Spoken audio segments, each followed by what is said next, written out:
invité, c'est Oussem Hamza. Vous êtes le fondateur, cofondateur et président de Data for Job. C'est exactement comme ça qu'il faut le dire. C'est exactement. Ça fait rêver tout de suite. Data for Job. On sait que c'est des données pour le boulot. Exactement, vous avez tout compris. C'est ça. C'est super. Je suis doué le matin. Top. Racontez-moi votre projet. Alors, Data for Job, ça a été créé il y a maintenant 7 ans. Ouais. Notre mission, c'est de proposer aux recruteurs une plateforme logicielle, un certain nombre de solutions leur permettant de se recentrer sur la partie humaine de leur métier en éliminant toutes les tâches fastidieuses, répétitives qui polluent leur quotidien. On aime bien. Donc, vous laissez le côté agréable et de côté tout ce qui est un peu pénible.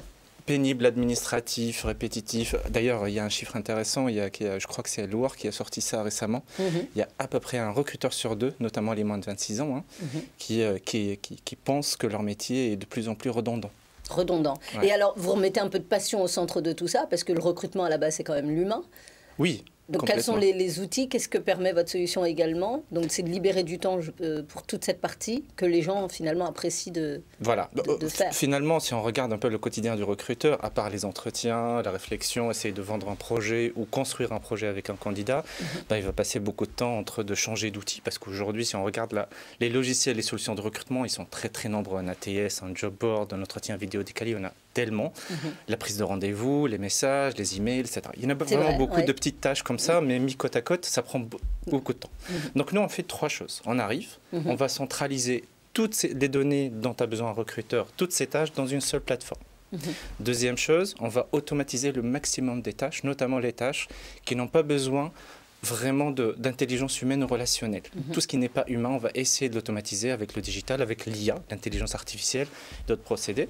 Et puis enfin, on va apporter une expertise et un conseil personnalisé au recruteur sur l'ensemble des problématiques qu'il peut rencontrer dans son quotidien. Alors, vous ne vous arrêtez pas là. En dernière actualité, vous décidez de créer un laboratoire de réflexion sur l'avenir du recrutement. C'est un peu plus grand que ça, on crée une communauté. En fait, ce qu'on s'était dit pour aider les recruteurs, parce que finalement, notre finalité, c'est quoi? C'est apporter une aide précieuse et concrète aux recruteurs. Donc, on a créé la plateforme logicielle qui va permettre de les aider à leur quotidien. Et puis, on veut aller un peu plus loin en créant d'un côté un tissu de partenaires pour apporter toutes les solutions dont ils ont besoin et enfin créer une communauté d'échange entre des recruteurs passionnés.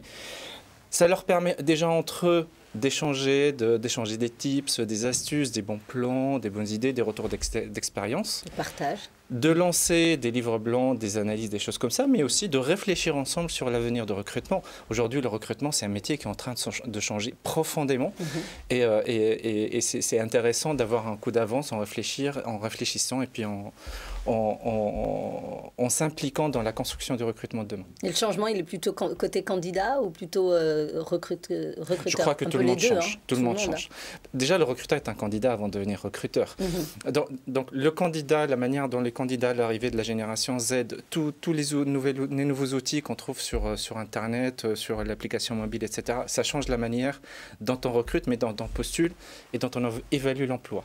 Donc, le candidat change et par conséquent, le recruteur doit absolument changer ses méthodes et se moderniser. Si je dis Data for Job, le recrutement du futur, j'ai raison ou pas? Complètement. On adore. Merci beaucoup, Oussem Hamza, d'être venu nous parler de Data for Job. Je crois que je l'ai bien résumé. Voilà, le futur du recrutement. Revenez quand vous voulez nous parler de vos bonnes idées. On se retrouve tout de suite pour un autre projet.